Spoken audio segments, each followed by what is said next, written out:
Bezrat Hashem, on commence Ilchot Chanouka, on est Siman Tafresh Aïn, ça fait 670. Je crois qu'on dit Dvarim Ha'asurim Ve'amutarim Chanouka. Ce qu'on a le droit de faire ou interdit de faire, ce qui est interdit de faire ou permis pendant la fête de Chanouka, ou Bo Shalosh Seifim. Saïf Aleph, Bekafhe Bekislev, le 25 Kislev, commence Shmonat Yemei Chanouka, la fête, 8 jours de la fête de Chanouka. La sourim be'espèce vetanit, à savoir, comme c'est des jours de joie institués par Chachamim, on n'a ni le droit de faire un deuil, des oraisons funèbres interdites, vetanit ou bien de jeûner. Même ceux qui ont l'habitude de jeûner pour la date du décès de leurs parents, on n'a pas le droit de jeûner. La lacha, elle est même un jour avant, la veille de Hanouka, on n'a pas le droit de jeûner, c'est une discussion, mais comme ça il dit que le minhag est comme ça, il dit que le minhag est de ne pas jeûner la veille de Hanouka. Par contre, les ordres funèbres, il dit qu'on fait jusqu'à Chatzot la veille de Hanouka, ça on peut se permettre. Le lendemain de Hanouka, ce que je me souviens, qui dit que c'était permis, seconde, je vais être sûr. Ouais, il dit que l'habitude, elle est. Ça veut dire il y a des marloktot. Ici, il décrit l'habitude. Peut-être qu'il y a qui ont d'autres habitudes. Mais je vois le livre qui ramène, c'est quelqu'un qui a fait de bonnes recherches. C'est Pisket Chuvot, qui est très utilisé. Lui dit que le minhag, il est. Après Hanouka, on se permet de jeûner, ou bien les hespedim. Mais la veille de Hanouka, on ne jeûne pas. Et les hespedim, on se permet jusqu'à Chatzot, la veille de Hanouka. Pendant Hanouka lui-même, c'est assourd. Donc en général, quand c'est un grand sadique qu'on fait, alors on essaye le minimum possible. Mais en général, on n'a pas le droit, et comme on dit, même pas jeûner, même dans le cas où c'est le Yortzeit, l'année d'un défunt. Est-ce qu'on a le droit? Ouais. Et si jamais il y a un décès, est-ce que la fête de Hanouka annule les 7 jours Non, parce que c'est des rabbanan. Comme c'est une fête des rabbanan, c'est pas suffisant pour annuler les 7 jours. Par contre, les fêtes des Horaïtas, ça. D'accord. Ouais. Est-ce qu'on a le droit d'aller au Betakvarot? Ouais. Comme c'est la semaine, la fin de semaine ou les 30 jours. Alors là, c'est aussi, il y a deux coutumes. Il y a la raison pour laquelle on n'y va pas, c'est parce que ça fait pleurer, on se rappelle. Et donc même les poskim qui disent qu'on a le droit d'y aller, mais il faut faire attention de ne pas s'en peiner, de s'endeuiller, d'approfondir son deuil. Parce que c'est un jour de joie. Ouais, c'est les fêtes. Ah, il y a qui disent que mais le défunt, il a de la peine qu'on n'est pas venu lui voir, parce qu'il faut comprendre qu'il a une achadroir. Il faut savoir que quand on fait une mitzvah, le défunt aussi, il a encore plus de joie. Il y a une histoire très intéressante d'une jeune fille qui était décédée. Elle est venue en rêve à une amie. Elle a dit, sache qu'elle devenait jeune, c'était au Fakima. Une fois, je dis toujours, les histoires, il faut les vérifier, mais j'ai l'impression que c'est une vraie histoire, bien que parfois, même quand tu vérifies, mais c'est une bonne leçon. Elle habitait à Ofakim, donc dans le sud d'Israël. Elle a été enterrée à Bnei Brak. Elle est venue dans le rêve à une copine, à une amie. Elle lui a dit, sache que je suis un Gilgoul d'une jeune fille qui était une Tzolot Shoah. Ouais. Et pendant je ne sais pas combien, 18 ans, elle a vécu chez les catholiques. Donc elle est revenue s'y réparer, vivre 18 ans en tant que juive. Et la preuve que c'est vrai, tu vas chez mon père et tu lui diras que le jour de mon décès, de Hansa était voulu venir. Il a décidé de ne pas venir parce qu'il voulait rester étudier. Parce qu'il s'est dit, quand je n'ai pas de voiture, c'est voyager de Ofakim à Bnei Brak, c'est 3 heures aller, 3 heures retour en bus. Je ne sais pas combien, mais à peu près. Il a dit, je vais étudier. Et sache qu'il a bien fait. Bon, il a une échama, d'étudier, c'était encore plus important que ce qui vient. Elle a dit ça à son ami, dit ça à mon père pour le consoler. Parce que c'était de la peine, une jeune fille comme ça, 18 ans, elle s'en va, on a de la peine. Mais quand on sait que c'était une grande Neshama qui est venue réparer, ça enlève la peine. Quand on comprend pourquoi Hachem il fait, on n'a plus de peine. C'est ça la Emouna. La Emouna, c'est savoir que Hachem, il sait ce qu'il fait tout pour le bien. Mais quand on sait, il n'y a plus d'Emouna. Et là, elle lui a dit, et la preuve, c'est qu'il voulait, c'était quelque chose qu'il avait dit à personne, c'est-à-dire apparemment c'est personnellement dans son cœur qu'il avait ce doute-là.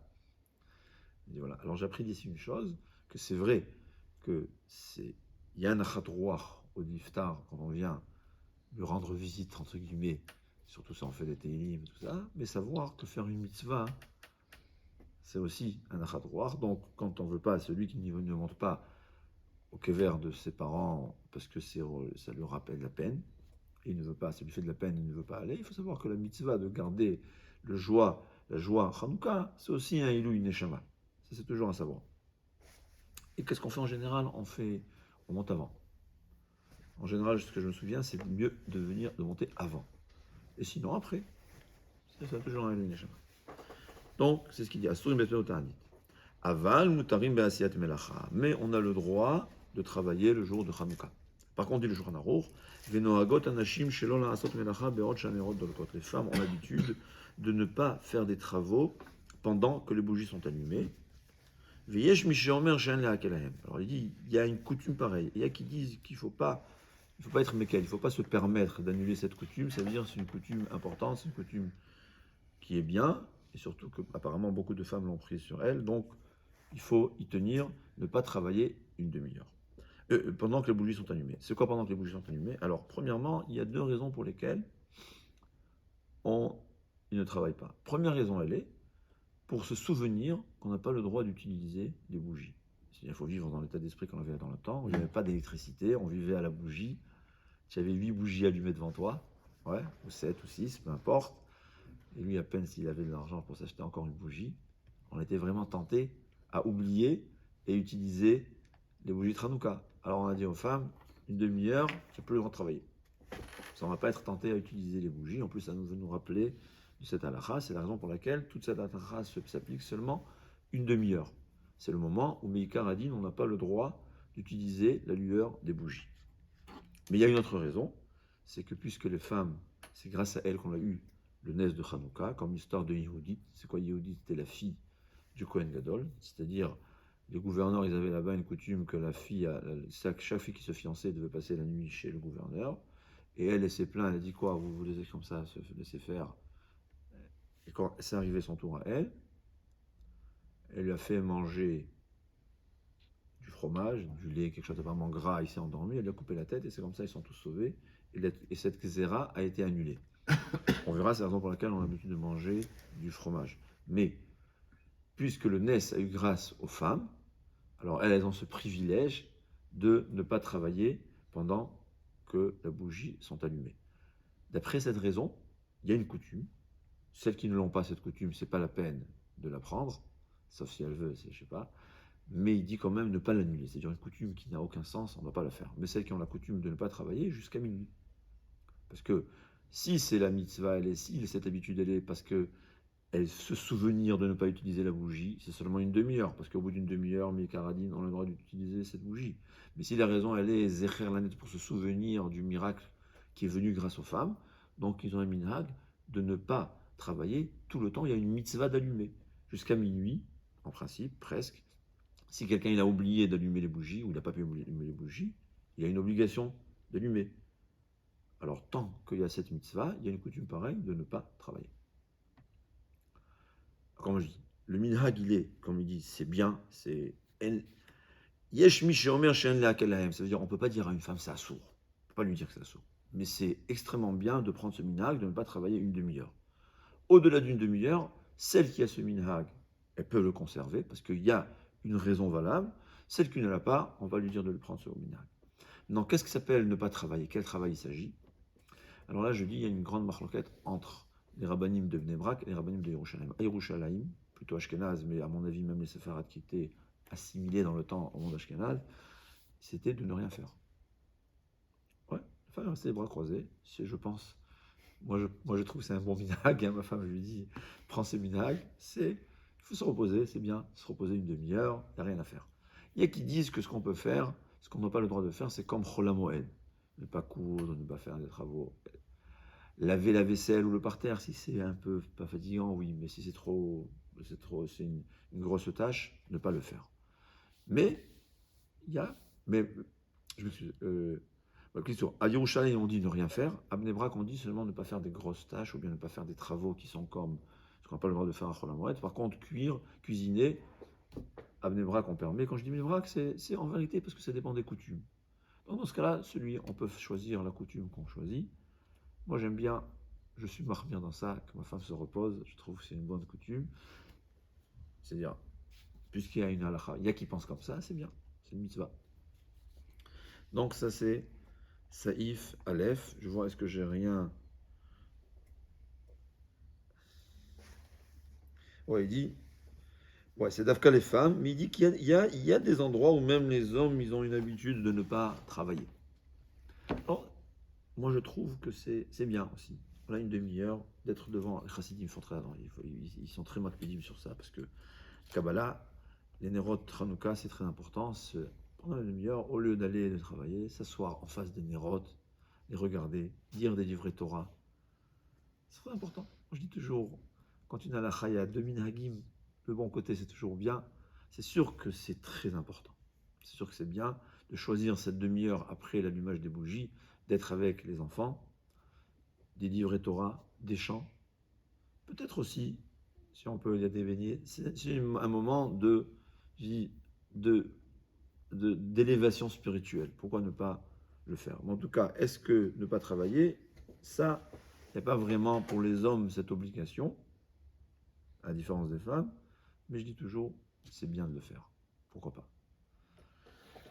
C'était Saïf Aleph. Qu'est-ce qu'il rajoute ici au sujet des hommes?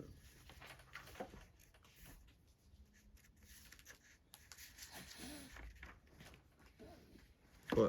Rabbi Hachivi dit que tel qu'il a vu les choses, il n'y avait pas ce minac, pareil que les hommes ne travaillaient pas. Là, ici, très important, il dit, c'est vrai qu'une femme, qu'elle a un besoin, bien que le minhag, il est de ne pas travailler, s'il y a un cas de force majeure, comment on dit, c'est pas vraiment assourd. C'est très important de le faire, mais c'est pas vraiment assourd.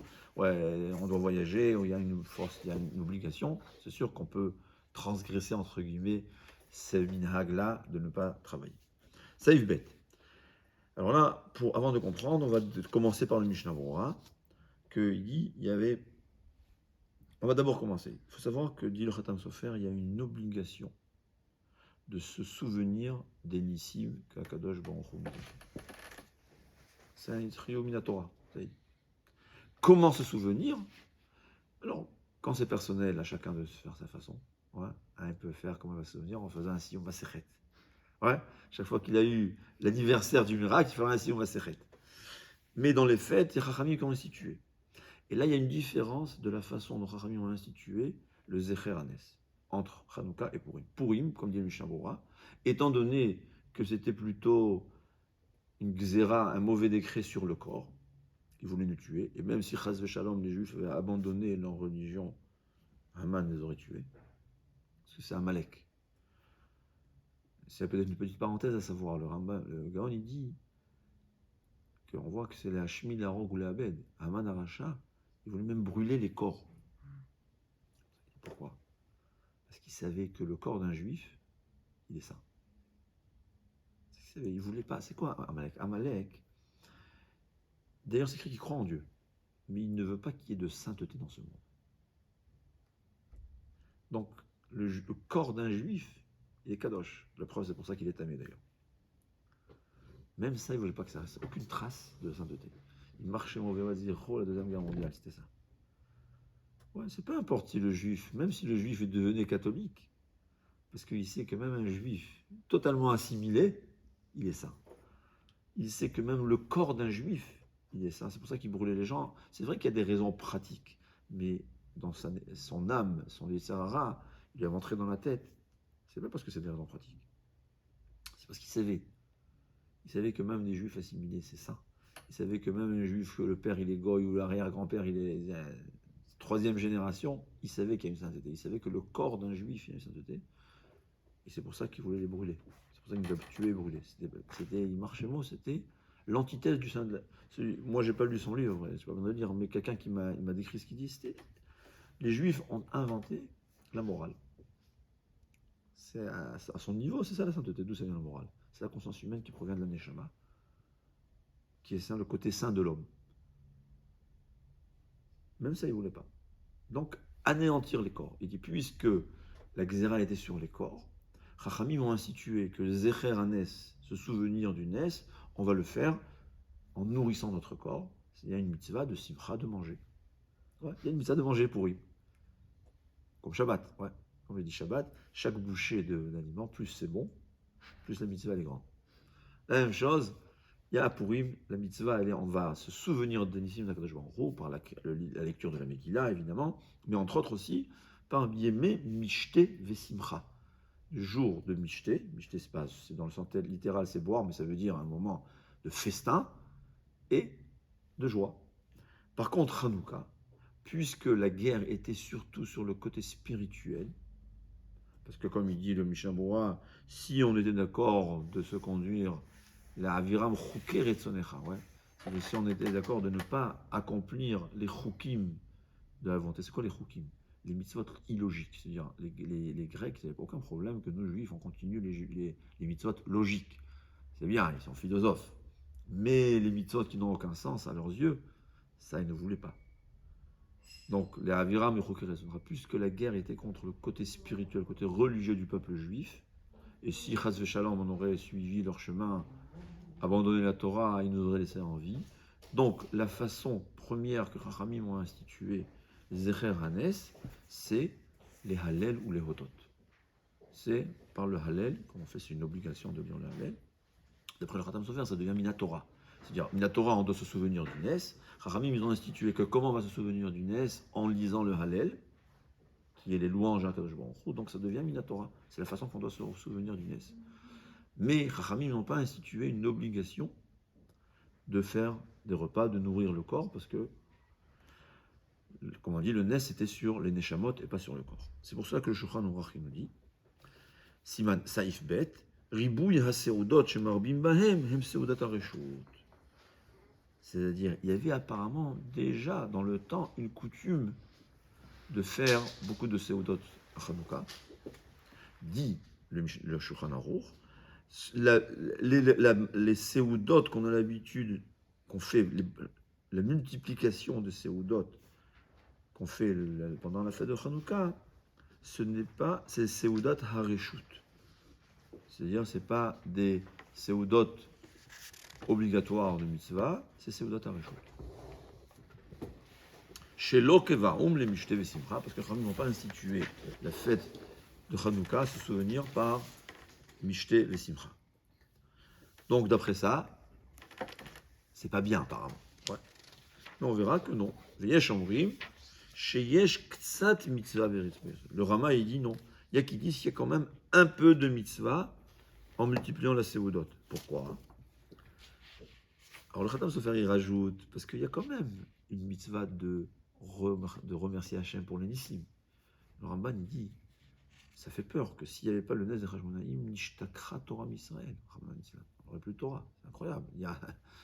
Alors, il dit d'une autre chose, Mishum de Beotan Hayamim Haya Chanukat HaMizbeach. C'est-à-dire, c'était l'inauguration du Mizbeach. Comme ramène le Mishnah Berurah, que normalement, le Mishkan a été complété, c'est-à-dire la construction du Mishkan a été complétée, Café qui se lève, le 25 qui se lève de l'année 2 après Matan Torah. Mais Akadosh Baruch Hu, pour des raisons, il a dit d'attendre jusqu'à Nissan. Et donc, au fait, la Chanukah, l'inauguration a eu lieu chez Va'ayim Aminuim, 7 jours avant Rosh Chodesh Nissan. Et ensuite, il y avait 12 jours de sacrifice. C'était peut-être, je pense que l'inauguration, c'était les 7 jours de Yimam Elohim, peut-être que aussi les 12 jours ensuite. Mais apparemment, c'est les 7 jours. Donc, en principe, on aurait dû fêter l'inauguration du Mishkan à partir du café qui se lève. Alors, Akadosh Baruch Hu, il a dit au café qui se lève, il a rendu ces jours-là que Chanukah Tamizvah pendant les Choshmonaïm. Les Chashmonaïm, eux, en fait, quand il y a eu le Nes, c'est pas seulement d'allumer la bougie, mais on s'est occupé à rénover le Mishkan, le Beth Amikdash. Et bien que le Mikdash de Shlomo Améler, c'était 7 jours de fête, et le Mishkan 7 jours, dit Raphaël Kanievski, mais là, comme on dit, retaper, c'est plus difficile que de construire, ils ont mis 8 jours pour retaper le Mishkan, le Beth Amikdash, et le rendre apte à l'utilisation. Donc, au fait, le café qui se lève de Chashmonaïm, c'était 7 jours, 8 jours d'inauguration, qui était la fête. Donc, les Zecher, pour se souvenir aussi de ça, on fait nous aujourd'hui aussi 8 jours de fête. Donc, c'est Ktsat Mitzvah. Il dit, on a l'habitude de rajouter Zmirot Vetishbachot, c'est-à-dire des louanges à Kadosh Baruch Hu dans ces Seudot qu'on fait. Il suffit qu'on chante un chant de Hallel. Ma'ashiv Hashem ou Alléluia, ou tout chant qui est des psukim. Peut-être aussi des termes, je dis des possibles parce que c'est le plus facile. Tu prends des psukim du Hallel ou de Tehillim et tu les utilises en tant que chant, en fait, on remercie Hachem pour le nes qu'il nous a fait, et là, ça va devenir Ve'azave Seudat Mitzvah. Ça veut dire il y a 3 niveaux. Il y a Seudat Areshut, facultatif, je traduis. Il y a Ktsat Mitzvah, d'après le Rama. Et si on fait des Shirot de Tishbachot, ça devient Mitzvah. C'est Seudat Mitzvah. C'est ce qu'il dit le Rama. Donc c'est ça le minag en vérité. Même aujourd'hui, même les Sfaradim, on a l'habitude de le faire. On fait ou bien des divrei Torah, surtout on dit des divrei Torah. Et en plus des Shirot de Tishbachot, c'est tout les Kula Alma, ça devient Seudat Mitzvah. Mais il faut savoir aussi ce que le Khatam Sofer il dit. Que le principal à Hanouka, c'est la lumière de la Torah. C'est le plus important, c'est celui de la Torah. On va peut-être parler de ça plus tard, mais je préfère qu'on termine. Yesh Omrim, Sheyesh Le'echol Gvina B'Chanouka. Il y a qui disent qu'il faut manger du fromage à Hanouka. Les filles chez un nes Na'asa Bechalav, parce que le nes qui a eu fait, le nes qui a eu, c'était avec le lait que Yehudit, elle a fait boire ce gouverneur-là, et comme ça il s'est endormi, elle lui a coupé la tête. Et regarde, le nom Yehudi, c'est un nom important ou pas? Oui. C'est Judith, en français, ouais. Alors, il m'a demandé que Yehudit bat al-Holibama. La femme de Esav, elle s'appelait Yehudit. Alors, le Ramban, il dit, je m'excuse, pas Yehudit, il y a Yehudit bat, j'en veux pas. Le Ramban, il dit que cette Yehudit, là, en vérité, son véritable nom, c'était Aholibama. Mais Esav, il l'appelait Yehudit pour faire plaisir à son père. Tu vois, ma femme, elle est tzadéket. Donc, c'est sûr que le nom Yehudit, c'est un nom très important, de valeur. Ah, la femme de Esav, elle s'appelait Yehudit, c'était pas ça, c'était son pseudo-nom. C'était le nom qu'elle avait choisi pour, justement, pour ruser Yitzhak Avinu. Donc, c'est le mitzvah. Et minhag Israël Torah, ça il faut savoir. Les minhagim, et je vois des minhagim de halacha, même les minhagim qui ont l'air un peu, comme par exemple la toupie à Hanouka. Alors le Mishamoura, il dit, les gens, ils passent leur temps à Hanouka, à jouer aux cartes, à Shem Yerachem, à passer le temps, ça sourd. Je dis pas toujours, un peu de mesure, si on prend un petit quart d'heure pour s'amuser entre amis, ça va, surtout avec les enfants. Mais ils parlent qu'ils passaient leur temps à jouer aux cartes, surtout avec l'argent, c'est totalement assaut. Totalement, c'est assaut. Ouais. Mais la toupie, tous les Mekoubalim, et surtout dans les frères Hazidot, ils te disent beaucoup de grandeur. C'est un minhag de jouer à la toupie. Minhag Israël Torah. Minhag Israël, c'est Torah. Ah, quel sens ça? Je sais pas. Manger du fromage, c'est un minhag. Quel sens ça? Qu'est-ce qu'il y a? Parce qu'elle a fait un nes, qu'est-ce qu'on fait? Il dit aussi le minhag de donner de l'argent aux enfants. Il dit que dans les Mekoubalim, parce que tu vois, il y a un mec que les Mekoubalim explique ça. Le Stapler, il donnait le 5e jour de Hanouka, et qui disent parce que le 5e jour, ça tombe jamais Shabbat. Il y a un minhag pareil, il faut le faire, il faut continuer. À quel sens ça a? Je ne sais pas. Les cadeaux de Hanouka, c'est possible que ça a été appris par les goïms, je ne sais pas. Mais l'argent aux enfants, c'est un minhag. Et minhag Israël Torah. Le Sfat Emet, il dit Arava, c'est un minhag. Le Arava, il dit qu'est-ce que ça nous enseigne? Ça nous insinue. C'est quoi la Arava? Mais la Arava, ça représente les juifs qui ont ni goût, ni odeur. C'est quoi? Ni marasim tovim, ni Torah. Qui font rien. Qui font rien. Même, il dit, le minhag, combien de temps encore?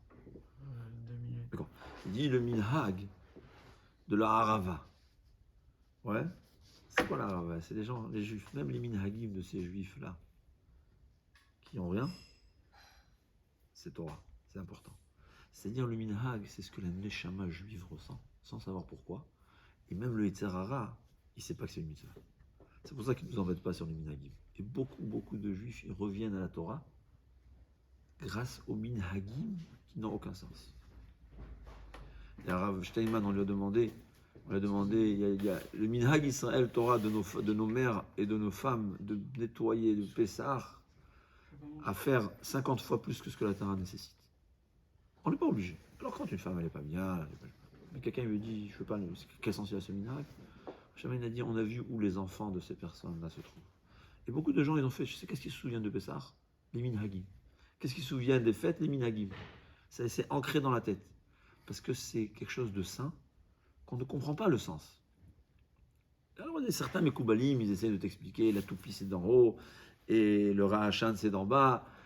Il explique le Issachar, mais il y a des raisons.